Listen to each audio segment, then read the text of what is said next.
बिहार की राजधानी पटना में पार्किंग को लेकर हुए विवाद के बाद इलाके में तनाव बरकरार है। भारी पुलिस बल की तैनाती के बीच आज सुबह फिर से आगजनी का मामला सामने आया है। रविवार को दो पक्षों में हुई ताबड़तोड़ फायरिंग में एक ही परिवार के दो लोगों की मौत हो गई थी, जिसके बाद इस घटना से गुस्साए इलाके के लोगों ने जमकर बवाल किया और आरोपी के घर में तोड़फोड़ करने के बाद आग लगा दी गई। बाद में पुलिस ने 6 आरोपियों को गिरफ्तार कर लिया, लेकिन इलाके में तनाव के बीच भारी पुलिस बल को तैनात कर दिया गया है। आगजनी और तोड़फोड़ के बाद पटना के जेठुली इलाके में भारी तनाव है। इलाके में आज सुबह फिर से आगजनी हुई है।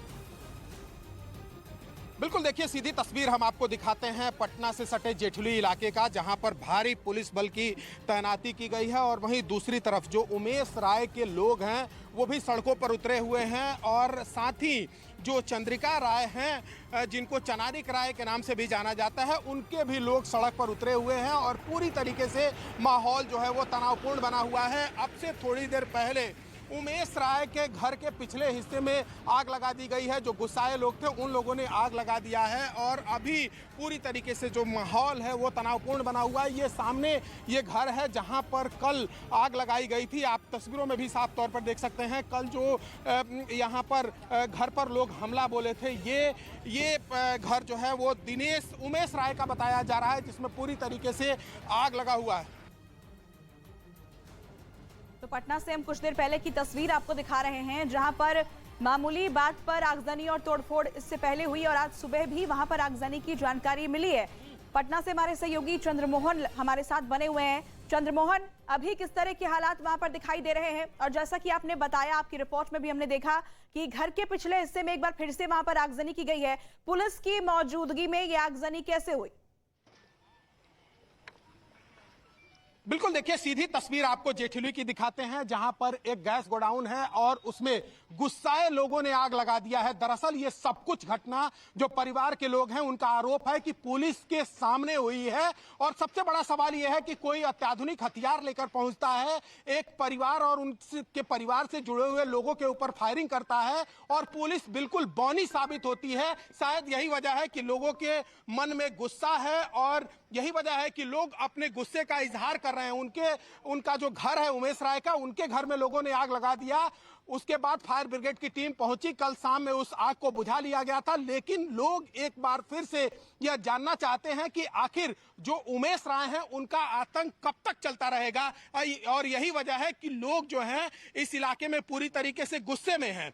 जो चनारिक राय हैं, जिनको चंद्रिका राय के नाम से भी जाना जाता है, उनके परिवार के लोगों के ऊपर गोलियां चली है, जिसमें 2 लोगों की जान चली गई है। 3 लोगों की स्थिति काफी गंभीर बताई जा रही है और यही वजह है कि लोग सड़कों पर उतरे, अपने गुस्से का इजहार किया और अभी जो गैस एजेंसी है, भारत गैस एजेंसी, इसके गोडाउन में लोगों ने आग लगा दिया है और जो उनके घर का पिछला हिस्सा है उसमें भी लोगों ने आग लगा दिया है। जाहिर सी बात है लोगों में गुस्सा काफी यहां पर देखने को मिल रहा है। हालांकि पुलिस की भी तैनाती है यहां पर, लेकिन पुलिस जब यहां पर फायरिंग हुई थी पार्किंग विवाद को लेकर, उस समय चनारिक राय के परिवार के लोग थाने में पहुंचे थे और इसकी सूचना दी और जिस समय चनारिक राय के परिवार के लोग पुलिस को सूचना दे रहे थे उस समय ताबड़तोड़ इस इलाके में फायरिंग चल रही थी। ये देखिए, ये बालू है। ये कहा जा रहा है कि इन बालुओं का अवैध कारोबार यहां पर चलता है और जो यहां पर जिसकी हथियार रहती है वो अपने हिसाब से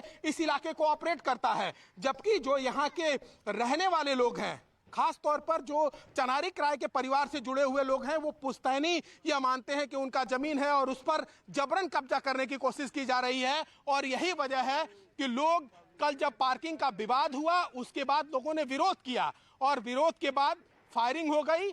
तकरीबन 50 राउंड से ज्यादा फायरिंग हुई, जिसमें 2 लोगों की जान चली गई। और यही वजह है कि 50 राउंड से ज्यादा फायरिंग हुई। कानून व्यवस्था पर एक बड़ा सवाल इसके बाद उठता है।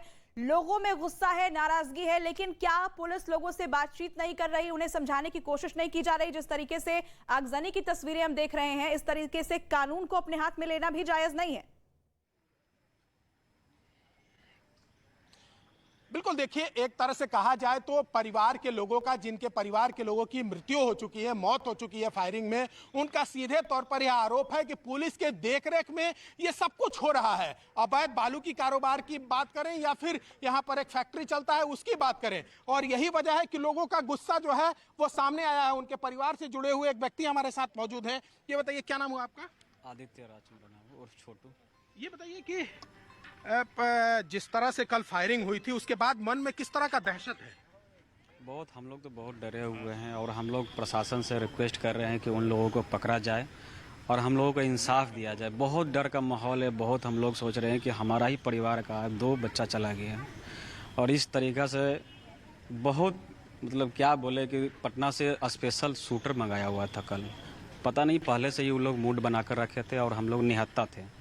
वो शूटर ही ये लोग बुला करके और आसपास के जितने भी लोग का गुंडा है, मतलब पाले हुए हैं, अपना पाल कर रखे हुए हैं कि जबरन किसी का कब्जा कर लेना, मतलब बहुत सारे ऐसी चीज़ें है कि क्राइम इन लोग का हमेशा चलता ही रहता है। हम लोग से ये है कि आज का बॉडी जो अभी आने वाली है एक रोशन कुमार का, जब तक मुख्यमंत्री साहब यहाँ पे नहीं आएंगे जब तक हम लोग यहाँ से हटेंगे नहीं।